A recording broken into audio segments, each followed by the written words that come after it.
अस्सलाम वालेकुम। क्या हाल है भाईजान? क्या हाल है भाईजान? ठीक हो? तबीयत से भी ठीक है। मैं हाँ मोहम्मद अदनान ते तुस रहे पे यूट्यूब चैनल मलिक अदनान मौलाना ते अज दी वीडियो करने पे थोंगर शुरू ते सारी वीडियो अच्छी लगी तो चैनल को सब्सक्राइब और लाइक शेयर कमेंट ज़रूर करे सो। तो अज गुड न्यूज़ है कि अज या कल मैंने पे सखी सरवर उत्थे वहीं उत्थे माहौल तक दिखे सूँ तो ये सामने देख सकते सूरज निकला खड़ा है। अज ही धुंध क्या नहीं ते मौसम बिल्कुल साफ है।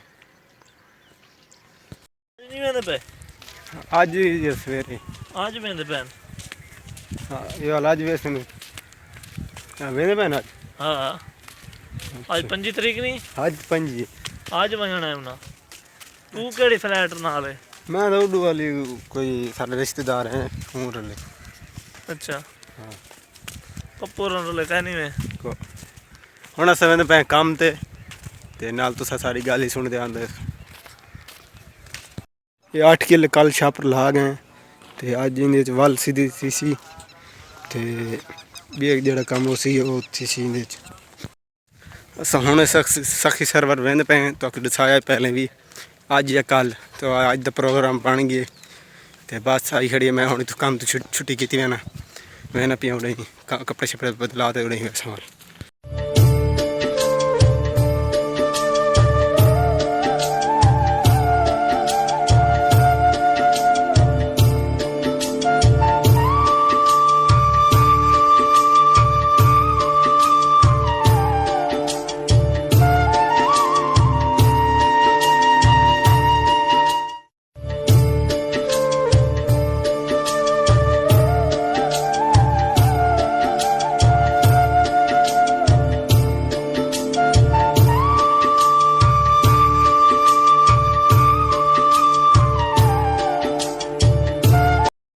कपड़े शपड़े पा पूरे बास्केट पाते थे टोपी शोपी करते थे एक सूट नाल चाहिए ने ते पे सखी सरवर दुआ करे तो खैर खैरियत नाल पहुँच वञूं ते बह गए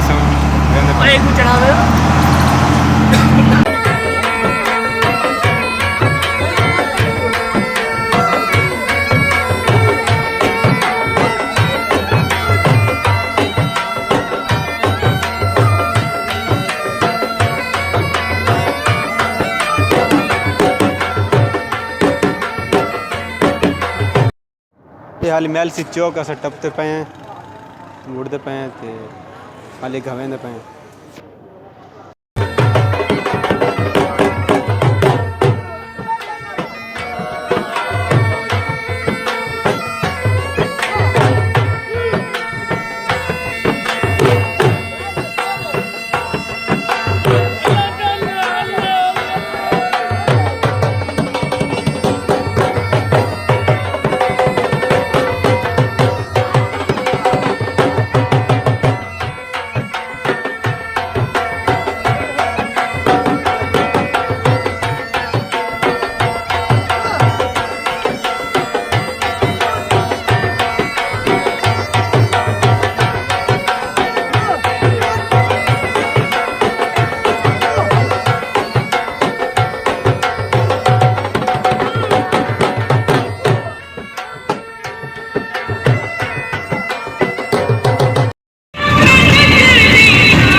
पेट्रोल करवाने पे गड्डी का टैंकी फुल करवाने पे तो फिंगर करने पे वीडियो दैन सारी वीडियो अच्छी लगी चैनल को सब्सक्राइब और लाइक शेयर जरूर करें।